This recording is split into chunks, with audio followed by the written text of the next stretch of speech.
Um, okay, it's a Friday night in early October, 1967, believe it or not. And I'm on the telephone with my buddy Joe, and we're talking about tomorrow night's dinner at a restaurant called the Three Threes in Philadelphia. He with his wife Ronnie, and I with a girl I'm dating, Dee, who Joe and Ronnie haven't met yet.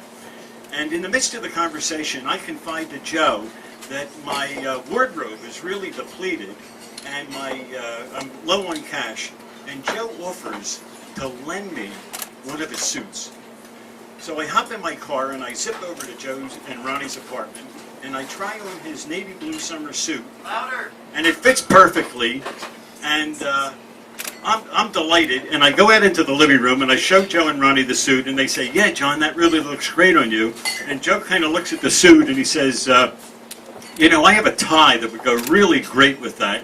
And he goes back to his bedroom, and I'm thinking, you know, he's being devilish, because at that point in time, he and I have dramatic differences in our taste in ties, and he's always calling my ties too conservative, or they're boring, and I'm telling him his ties are loud or they're flashy.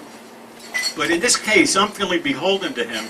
So when he comes back out of his bedroom, he has this red paisley tie, and he holds it up against the navy blue material.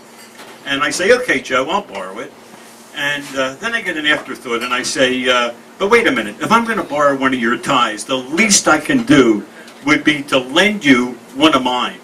And just think, tomorrow night at dinner, we could put on my date. She won't have a clue, and we could get into one of our regular arguments about our taste in ties, except you'll be sitting there wearing my tie, and I'll be wearing your tie, plus I'll be wearing your suit to boot." And he loves the idea.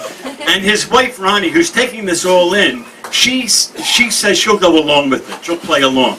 So the next night, I pick up my date, and we're driving down City Line Avenue, and I'm feeling like an imposter. I'm wearing Joe's navy blue suit. I'm wearing his red paisley tie. And I look over at my date, and I say, "Dee, what do you think of my tie?" And she says, "John, I've been admiring it all night." She says, "I really like it." And I said, "It's not too loud or anything?" She says, No, I really like it." And I said, "Well, the reason I ask, this guy, Joe, that we're going to meet down at the restaurant, he's always picking on my ties. If he does that tonight, will you come to my defense?" And she looks over and she says, "Don't worry. If he does that, I'll take care of it." And I think, wow, what's she going to do? And this should be fun. So we get down to the restaurant, and Joe and Ronnie are waiting, and Joe is wearing one of my ties, and we make introductions, and we get a table, and we get a round of drinks, and we're starting to chit-chat a little bit, and I can't wait to get things started. So I look over at Ronnie, and I say, "Ronnie, is it my imagination, or have you been looking at my tie in a strange way?" And she says, "John, I didn't even notice your tie, but since you mentioned it," she said, it's okay. I'm not sure whether I like it or not." And she turns to her husband and she says, "Joe, what did you think of John's tie?"